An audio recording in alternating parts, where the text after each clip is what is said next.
All right, so I hope you had a good break. You ready to learn about exciting reporting stuff, right? Reporting is always thrilling, best part of anyone's job. No, you're lying. All right, cool. So last year, who was here last year? You can kind of see, all right, so you remember I was up here, I talked about goal charters. I ended with this nice graphic, how we should be rowing in the same direction as opposed to these poor souls who work at an agency probably. And so last year I talked about goal charters and how important it is to create a goal charter. And this year is the second half of that talk, where I'm going to talk about what you're going to do with those goal charters. So if you weren't here last year or didn't watch the video, which you should, it was a good talk, you can read the blog post that we've written about goal charters there. I do recommend it as a nice refresher to what I'm going to talk about today. So what comes after the goal charter? And what that is, we call it the analytics plan, a reporting plan. You can call it whatever you want, but that's what I'm going to walk you through today. Because what I find happens now is this is a nice visual representation of most reports as they are delivered currently, right? You exported a bunch of spreadsheets. It's 47 pages of sizzling commentary that no one's ever going to read. I mean, who here has sat in a meeting where you're going through a report because you're supposed to go through the report because that's how you get paid, right? Or continue to have your job as you go through a report, and everyone is bored. You're bored, they're bored, someone out in the lobby is bored, like they don't know why, but they're bored. Who, come on, who has done, yeah. Everyone has had this problem. And I think that that is the most difficult thing about reporting is that you really feel like you have to have volume for money. So if they're paying us a lot of money, we can't just deliver a single page, right? We have to give them a lot. Like this report should have heft. We toss it on the desk, it makes a nice thump noise, right? That's terrible. That's not a good experience, right? You're not paying for volume, you're paying for quality. And good reporting is hard work. And I think this is the difficult thing is you think, I need to automate this process. I need to have one report, the one report to rule them all, but that's not actually gonna work here because you need to make something that's gonna be unique for you, your client, your organization, something that is going to work for you specifically. And today I'm going to talk about Google Tools. Obviously, it is in the name of the talk. It'd be bad if I change it now. And I want you to think about the three aspects of the Google trifecta of reporting excellence. So Google Tag Manager is the factory. This is where the stuff is built. Interesting things happen there, things that you may not understand, but you see what comes out the other side. Google Analytics is the warehouse where the stuff is kept. And then Google Data Studio is the showroom where you take the car and you sell it and you think, this baby's got so few miles on it, it's gonna be great. This report's gonna be amazing. And then they take it out of the showroom and it stops working or whatever it might be. But you can do better than this. And so really having these three tools work together is what will result in a report that people look at and say, I get what's going on. And a big part of this too is planning ahead because everyone knows you start working with a new client or you get a new job and you say, where's Google Analytics? They're like, oh, I don't know. Or you get it and it's the wrong property ID. Like that is not the property ID that's on the website, or it has no visits in it. That's my favorite. Or they say, oh, you know what, the developers, they won't let you have access to Tag Manager. Or they won't let you put Tag Manager on because you could do things with it. Yes, that is the point. That is what I would like to do with Tag Manager. I would like to do things with it. This can take a while. I find that the size of the company is not necessarily proportional to how long it is going to take to get stuff done. I find that the tiny companies sometimes, that's what takes the longest because they don't know who set it up. Somebody at some point signed up for Google something. I don't know. I don't have a Gmail. You don't have to have a Gmail. Oh, I didn't know that, right? Like it's exciting. So planning ahead is really crucial. You want to start this process like the second you think you're going to be working at the company, start looking at this stuff, or working at the agency or whatever it is. Like get in there really early. And I also want you to create your analytics plan before you build anything. Build the campaign, build the website, anything. Because by documenting this and by creating this plan, you're going to be writing out in advance what you're going to be doing and then documenting it for the future, for analytics, for Tag Manager, for Data Studio. And that goal charter that I talked about, and you're going to read the blog post if you weren't here, or you're going to refresh yourself on the blog post. And that really tells you what metrics you're going to need. And the analytics plan and reporting plan will help you figure out what needs to be done to make that happen. So I think of the goal charter as like we call this the hopes and dreams, right? We tell clients, don't think about what you can do. Think about what you'd like to do. Don't look at, oh, I can't get that now in analytics. Like, I don't care. Tell me what, in a perfect dream-like world, you would want to get out of your reports? What are those goals? What do you want? And then it's our job to make that magic happen, which is usually not like as hard as you think a lot of the time. They say things like, oh, I just want to know if people actually read the content. Yeah, you can do that. It's called content consumption. I recommend checking it out from last year's talk. Again, there's lots of ways to do this stuff. So really try to free people from the limitations they've imposed on themselves because they've been dealing with bad people in the past who don't know how to do things right. You are not those people. You know how to do stuff. Tell them to think about those hopes and dreams. You're going to turn it into reality for them. So I'm going to walk through what your analytics plan should include. And the first thing, of course, is analytics. I mean, it's in the name, right? So I want you to go through this in the plan. I want you to document every single setting of what's here and why. Why have you set it like this? Why did you add that custom channel? What does this custom definition that's named 1 mean? That's my favorite, these mystery custom dimensions that make no sense whatsoever. What did you do for your calculated metrics? Why did you change your tracking info? Why did you exclude this domain? Why is the cross-domain tracking set up the way that it is, right? Document these things. And the reason why is because then you know you can trust your data. You're outlined what you're doing and why. You know the risks, and you know where the data 100% can't be trusted. You can explain to the client, this exists, blah, blah, blah, blah, blah, intelligent tracking prevention, et cetera, Safari sucks, Apple's horrible, I like privacy, but no one else should have it, right? Document all that kind of stuff. And by having that data documented, you have control over it, right? So if something goes wrong, you'll know that it's not the way it's supposed to be. And yeah, I'm talking about analytics here, but do this for all the other tools that you're using as well. So if Facebook is an important thing for you, which it probably is, you should probably document how stuff's set up there too, right? Like think about all the states that you want your data to exist in, and then document how that works, and document the flow between them. That's the analytics side of the plan. And the other part of this is you're explaining the why behind the setup. So this is a screenshot from one of our analytics plans, and I talk about custom dimensions in here, which is always a really thrilling topic. Like, I haven't made it exciting yet for people. I don't know how, other than like streamers and maybe a clown. Like, I don't know. People don't get excited about data as I do. I'm just a big nerd. Obviously, I was making video games when I was 8. Anyway, so I think when it comes to stuff like custom dimensions, you're not just saying, I'm going to have this custom dimension, you're saying why as well. So for example, full refer, it says, hit scope variable that captures the entire referral path of how the visitor got to the website. This uncovers additional information about visits to the site. They're not via referral source such as social media.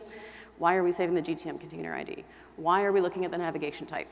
Because, and this is on page 2, I did not include this in screenshot, but we want to capture navigation type because this tells us a little bit more about the path. On page 2 as well, we'll want to capture, for example, like tabs. How many tabs does the user have open? What tab ID is this session in? Because maybe someone has like 1,000 tabs open, which half of you do. I know we talked about this last year. Who here has 1,000 tabs open at this very moment? Like, you guys are screwing up the internet still.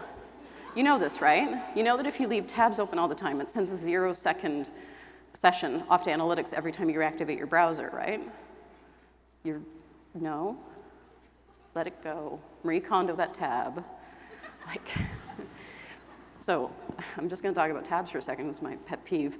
This is screwing up analytics because if you leave lots of tabs open, you're making it look like this site has been open forever, but in reality, it's a 0-second session. And so we've had someone sitting, I think, on our main blog page for 8 months now. I just want to call them and say, close it. Because right, it's not a real session. They would be so freaked out if I called them. Can you imagine? In the future, we'll be able to do that, I'm sure of it. Facebook's just that, they're almost there. So you're really explaining the why behind the setup because you don't want to wonder why past you decided to do something 8 years ago, right? You really want to think of this as analytics succession planning because you may not be at this job or working with this client forever. It's really a nice gift for whoever's going to work on it after you. You probably wish that the person who set it up did this in the first place, so you're not looking at it going, why are you doing the thing? Especially with stuff like custom dimensions and metrics. Those are always, someone did something weird, right? And really think about it too. Analytics has been out now for 14 years. Do you remember what you did 14 years ago? I definitely do not remember what I did 14 years ago.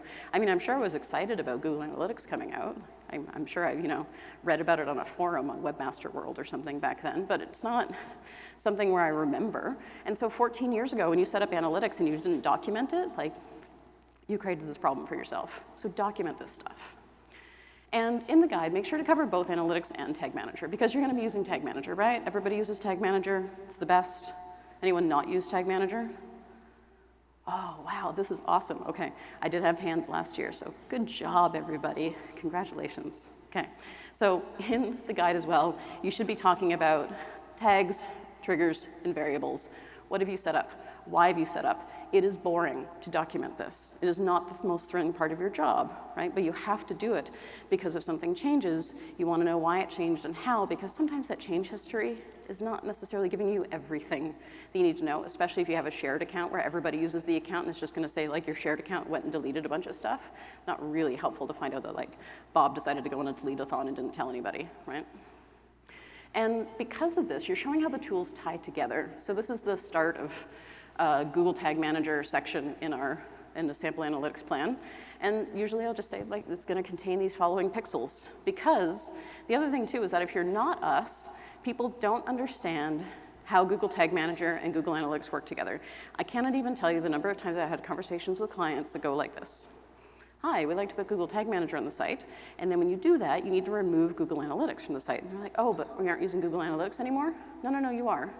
It's just in Google Tag Manager. But why isn't Google Analytics on the site anymore? It's in Google Tag Manager.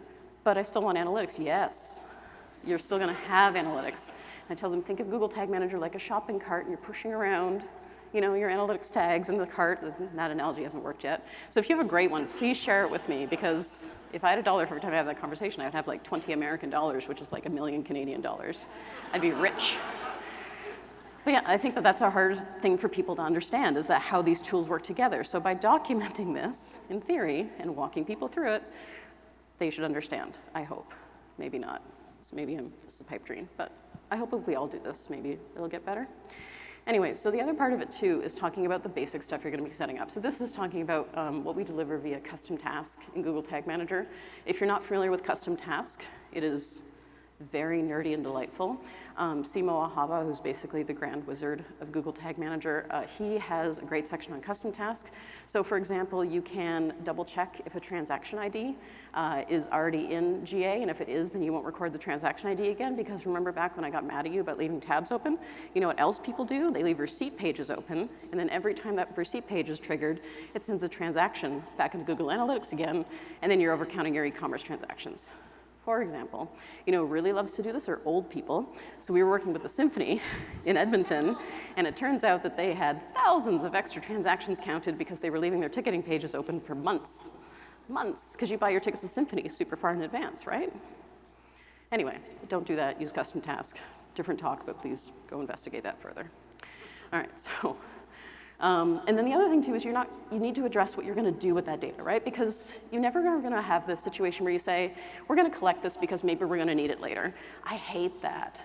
That's how you end up with Google Analytics profiles that have like 50 events that fire every time the page loads because maybe we're going to need this. Like that stuff slows things down over time. It's not like a free for all when it comes to events. You can just fire off as many as you want. Like don't do that, right? Everything should have a reason why it exists and why you're doing that thing.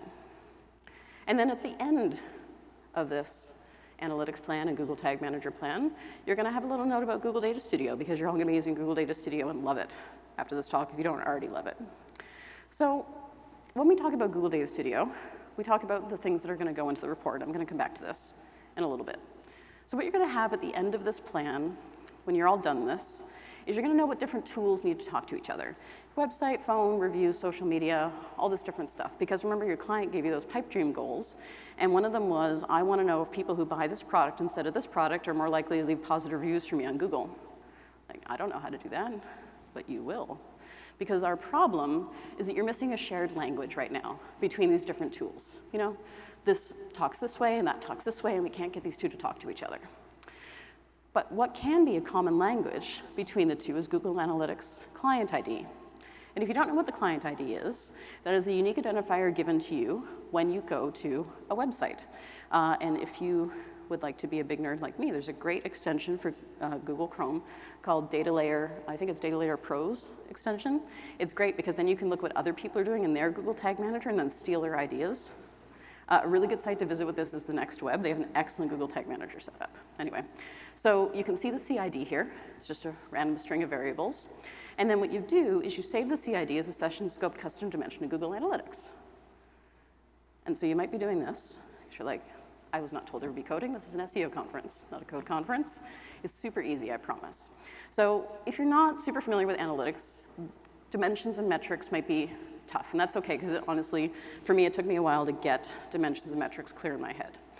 Dimensions are the stuff like channel, city, browser, the things that the metrics get tossed into, and the metrics are the actual numbers, what happens.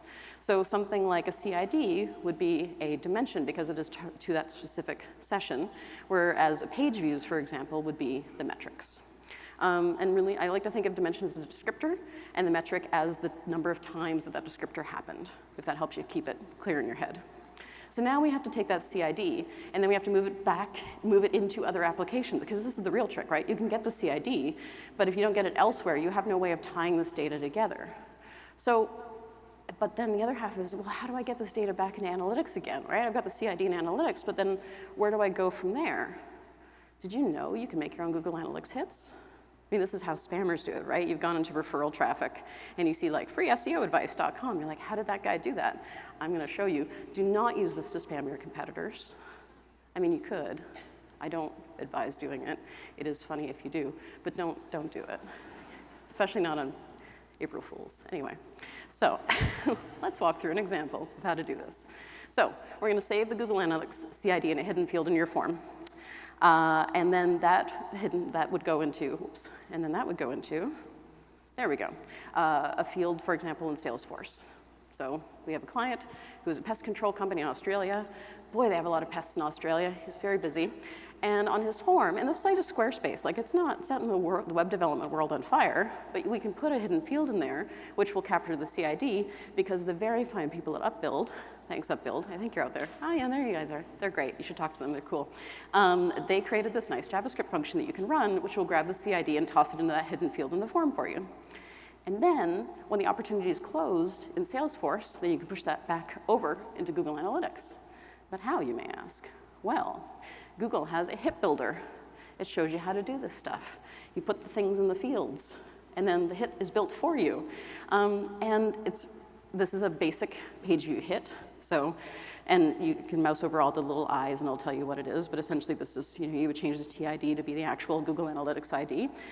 And the CID would be that long variable that we talked about. And then you have the host, which is mydemo.com. You have the page, which is home. And then you have a title tag, which is homepage. Basic page hit, super easy to build. Anyone can do this. And you don't need to be a developer to make this happen. I mean, there was JavaScript, but it was super minor. And also, everyone should know a little bit of JavaScript. It'll make your day better and super fun at parties, guaranteed. But what you do need is Zapier, or a Zapierist tool of your choice. I don't really care which one you use. I like Zapier, so I'm going to show you Zapier. And this is the actual process for this client. So when he closes an opportunity in Salesforce, then Zapier runs, I think, every 15 minutes. I mean, this is low volume, right? So if you're running super high volume, you probably have the cache for a developer to do this instead. If you aren't closing opportunities every 18 seconds, Zapier is probably just fine for you. But you can see in the URL, we've got the Google Analytics, blah, blah, blah, blah, blah. And then we have transaction, because I'm pushing it back into analytics as an actual transaction, like he's an e-commerce site. He's not. It's also sold offline. But now we have this e-commerce data into Google Analytics, and then we can see the actual cache we made off of someone coming to the site and filling out the form. So you can see step one is that advertising reference string. That's the CID. That's what he decided to call it. Got the amount. I have the opportunity ID, which is transaction ID. Ta-da! The first time I did this, I really felt like a wizard, honestly. Like, I yelled at my computer, I was so excited. My coworkers are used to this by now, but it was really cool. So make a test Google Analytics property just for yourself. Because really, like, what's stopping you from trying this out? Like, just test it out until you're happy with what you're seeing. Send hits away. Don't do it to your competitors, but you could. And what you can do with this is you can do things like tie survey responses to purchases, right? So are people who buy this particular ant removal service happier than people who buy the cockroach service? Are they more likely to leave reviews for you? So for example, like when you buy a specific product, or you could use things like GatherUp, for example, who are downstairs. You talk to them, they're great. They also have a Zapier recipe. You could tie that in and actually tie their CID to the review they leave you on GatherUp. You can combine reviews with in-store visits, for example. So you know that the person walked into the store, and you could see that they left you a review as well. And you can bring offline and online purchases together, because what's stopping you from associating that CID with a loyalty card that you give to your customers, right? And you can see if they go to the website, and if they come in, the possibilities are endless once you have this, because now your systems are talking to each other. The second half of this is let's make your reporting process suck less, because it does. How about you never have to export a spreadsheet ever again? That'd be fun. That'd be a nice improvement, I imagine, in your life. And that brings us to my fave, Google Data Studio. I love Google Data Studio because it has math. There's calculated fields. I did a Whiteboard Friday on this. It's a really bad Photoshop job. Whoever put that helmet on my head, I am very upset at you. It's not good. Anyway, second pro tip, if you ever do a Whiteboard Friday, don't wear a white shirt. Okay, all right, so, but yeah, watch this Whiteboard Friday. I talk about calculated fields. I do not wear a hard hat. It's great. You can do some basic quality of life stuff reports. So this is an example of, and these slides will be available, don't worry. You can do some basic quality of life stuff. So for example, make the pages clickable so the client can go and see what the page was. Really easy way to do that. Maybe you have a UTM tagging problem. You go into analytics and you look at traffic by channel, because that's what everyone does. And then you see this other channel that suddenly is taking up 20% of your traffic, and you go in there and you realize that the Facebook advertising people have gone insane and are running Facebook boosted, Facebook non-retargeting ads. Like that's not a thing that Google knows what to do with. So just sitting there and other doing literally nothing useful. Well, you can write a thing that will recategorize this traffic and process it and yes, this is called Fixed Nightmare UTMs, is what I called it. I changed it for the client, but for the screenshot, this is what I called it. And it recategorizes this traffic and puts it in the right channel for you. So if somebody screwed up in the past, you can fix it in the future. Wizard, promise. And the other thing we can do with it is you can blend data in Google Data Studio. Because maybe you can't get everything to push back to GA, maybe your tool of choice doesn't integrate with Zapier. That's okay. You can blend it together afterwards. It's like, will it blend, but for data? And the answer is yes, it will always blend. So thinking back to the analytics plan, what do you have to include in the report? And remember, I showed the screenshot before of all the different stuff you're going to talk about, because your client's going to be so happy with you, and boss, you're going to get a raise, it'll be great, parade. The thing that I usually do is I usually start by sketching, and you can see my really fantastic handwriting. I'm left-handed. This is what happens. And I usually sketch out on cue cards in advance. So this is actually the real live cue cards that I used when I was putting together this real live report and thinking about how all these different pages are going to work together.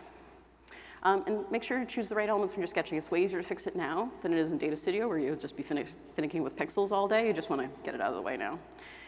And you'll know you'll have the right graph element when you can tell at a glance you're on the right path, right? It's not some sort of weird thing you have to unravel. You just look at it and you know, right? And you don't have to be there to explain the report. And I think this is one of the most valuable things about good reports, is that they explain themselves. Wouldn't that be nice? No more sitting there going through a report. Nobody wants to do this, right? They'd rather be outside. It's raining right now, I think, but sometimes it's nice. You want to go outside. You don't want to sit there and look at a report. It's boring. And the report can be used for years to come, because again, you look at a report that's 8 years old, is it actually going to make sense to you? Are you going to know where you were at that point in time? Probably not, but with these kind of reports you would. And good reports also answer a question. So when we're thinking about answering questions, this is the questions that the charts are answering. So if you're comparing values, right? You're going to use a bar chart, you're going to use a combo chart, a line chart, or a table. I'm not a huge fan of tables, so I feel like we over-rely on tables a lot, and people who aren't nerds don't super like tables, but I mean, we have them. I guess you could use them if you must. What's the distribution of your data? Are there outliers? This is where you use a histogram or scatter chart, for example. Do you need to show how different parts come together to show a whole? And this is where you use stacked bar, stacked area charts. My personal favorite is stacked areas. I have a favorite chart. That means I'm a big nerd. And what's the relationship between different influences? So scatter or bubble charts work really well for this. And then another favorite of mine is the Are We There Yet chart, which is the bullet chart, which is a recent addition to Google Data Studio. So keep these design guidelines in mind. And I want to make sure you remember this stuff too. So only answer one or a few questions per page. Don't cram it all in, right? Just go slow. Choose a report color and orientation based on user needs. I'm going to show you an example, and it's the client's colors. It's not necessarily your colors. Like, customize it for them. And if you know they're going to be printing it, don't put a black background on that. That's mean. Make it white. Give the data room to breathe as well. Don't cram lots of stuff in there because you can. Like leave space, you know? Let the eyes relax in between looking at the different data elements. And explain everything. Add notes, because remember, you're not going to be there, right? Because your reports are going to stand on their own. It doesn't matter if you get hit by a bus, which would be tragic, but also your reports will still be great, right? Which is really what we're worried about in life. Assume you're not going to be there. And use the user's own words. What do they call things? So nobody calls it, you know, phone call goal for conversions, right? That's not a word human beings use. They call it, how many phone calls did I get? If the goal is member signups, don't call it new member conversions. Say, this is how many members signed up. So here's an example of a real live report from one of our real live clients, and they actually need to worry about member signups. And this is the first page of the report. I think this report is 4 pages in total. This is the final report that came from those cue cards I showed you earlier. The word conversions is not on here because that client doesn't use the word conversions. It's not a word that means anything to them. Don't use it on here. And you can see, you know, are people getting in touch? There's a number of people who contacted you. Here's the ways in which they contacted you. Are you engaging members and prospective members? How many people signed in? These are things that matter to this particular client. You may be looking at this and thinking, but Dana, where are sessions by channel? That's my first report always. I bet you if you took any marketer, you sat them down and said, make a report, the first chart they would put would be sessions by channel, right? It's our default chart forever. It doesn't necessarily mean anything, especially not to this client. So this is on page, I think, 3 or 4. And it's just a stacked area. And it's just like, here you go. And it's by week, so they do have a drop at the end of the week. They shouldn't panic about that. I did explain that. There's explanatory text under this. And then if they really want to know the numbers, well, they can just mouse over it and see. But they don't need a table of sessions by channel. They just need to look at the pretty colors and say, yes, okay, things are going great. Awesome. And for them, like, growth is not necessarily something they're worried about at this time in terms of the traffic. They're reshaping their traffic to get better results for their members and have more members sign up. They're coming to the site, they're just not signing up. So this is really, traffic by channel isn't necessarily something that they're super worried about. So why start off by showing them that, right? Show it at the end. Really important thing I want you to take away is ignoring what doesn't help you is just as important as watching what does help you, right? So if I focused on sessions by channel, that would become important to this client, when in reality, that isn't actually what's important to them. Their goal is new member signups, not getting more organic traffic. So just demote that stuff. It's not important. And you know, every website out there too has that page that gets totally useless organic traffic because it ranks really well for some rando thing that you didn't think of when you made it, or you weren't expecting it to do so well. I think we still have an answer box. If you Google AdWords Express, I think we are still the knowledge panel for AdWords Express for our article, Why You Shouldn't Use AdWords Express. Unless Google's fixed it recently. Joy found that. I don't know if it's still out there or not. It's great. We get lots of impressions. Probably not what people were looking for, right? So that's a noisy page for us. And part of it too is, you know, thinking about the personas that are coming to the site. Who are the people that I care about and I don't care about? So this is an example for a convention center. A, B, and C are event planners. These are people who book weddings, meetings, conferences, the people who we want to talk to. D are the people who come to events and they just want to know the set time for when, you know, I don't know, Backstreet Boys, like I think there was a 90s tour, I think they were actually there quite recently, are coming to the site. You can see that persona D is more than half of traffic to the site.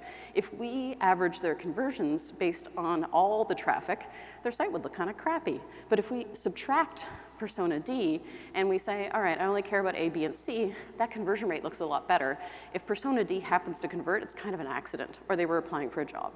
It's not someone that we care about in this way. Their sales team doesn't actually care how many people came to the site to look at set times. So we remove it from the reports entirely. And that way they don't have to pay attention to something that doesn't matter to them. All right, more examples. So Google Analytics annotations suck, right? No one looks at them. They're short, you can't write long things in them. They're not exposable by the API. You can't get them out of Google Analytics. You probably have 14 years of annotations in there and you can't do anything with them except take a screenshot. So instead, how about having annotations in a Google Sheet and then blending it in with your Google Analytics data, for example? And yes, I'm giving you these charts. Oh, you're welcome. I didn't think you'd get that excited. Yeah, this was fun when it worked. I know it says null up there. I have a note in the thing about how to get rid of that. But you can blend that with you put the annotations in a sheet. You blend it with your data. Ta-da, it looks so much better. And this is how to do that. I don't want you to look at this. This is just for your reference afterwards, because I uploaded the deck. Another question, what is your true search visibility, right? Rand talked a lot about how Google's stealing all of our traffic from us, those jerks. And when it comes to local search, there's a lot of different things that come in, a lot of different inputs. So instead, we're pulling in one chart, Google Search Console impressions and clicks, as well as sessions on the website, as well as Google My Business views, map views, and Google My Business clicks. And now that you have all this in a single chart, you could run a math function by watching my very exciting Whiteboard Friday, where I don't wear a hard hat, and add it all together and see what your true number of clicks was, and see how much Google Search Console is lying to you. It's a lot. And you could add in more stuff too. You could grab ranking data via Stats API. You could add PPC data to this. There's tons of stuff you can do once you've got it all in a single chart. And this is the thrilling blend that I used in Data Studio for this. Again, you can make this yourself, probably this afternoon, super easy. Visual brand trace tracking. Nothing is more exciting than when people call us and say, hello, we're gonna rename ourselves. We don't wanna lose any search traffic. Good luck, right? But you want to be able to track this and give your client an easy way to track this. This one is really simple. It's a blend of 2 Google Search Console properties in the same chart. You can see where they renamed. You can see where their old brand got named. And a news article, that big blue spike at the end, that was annoying. But then you can see the red spike take off as we're slowly moving traffic over from one to the other. And you can just watch it go over time. And again, this is the blend. This is the easiest out of all these things. Anyone can do this, and it is going to make you look so good. Probably get a raise when you go back from this conference. So grab all these charts by going to that link there. It takes you to a Data Studio dashboard where I have all these charts and I've documented how to recreate them. You can take a copy of it as well and knock yourself out. Email me if you have questions. One last Google Data Studio pro tip before I leave. Did you know that in file report settings, you can put in a Google Analytics tracking ID? And then you can see when people open your report, and then you could have it send alerts to a Slack channel when your client opens the report, for example. Or you could make a report that would report on your reports. I call that the Yo-Dog report. Anyway, so you could do that too. And then you can see if clients are actually looking at your reports. They're probably not, but they should. They're great. And because you have these awesome reports that are doing your job for you, you can spend your time on what matters, which is the actual, marketing thing that people are paying us to do, not so much with the exporting of spreadsheets. So I hope you enjoy your new life in Google Data Studio. Thank you so much.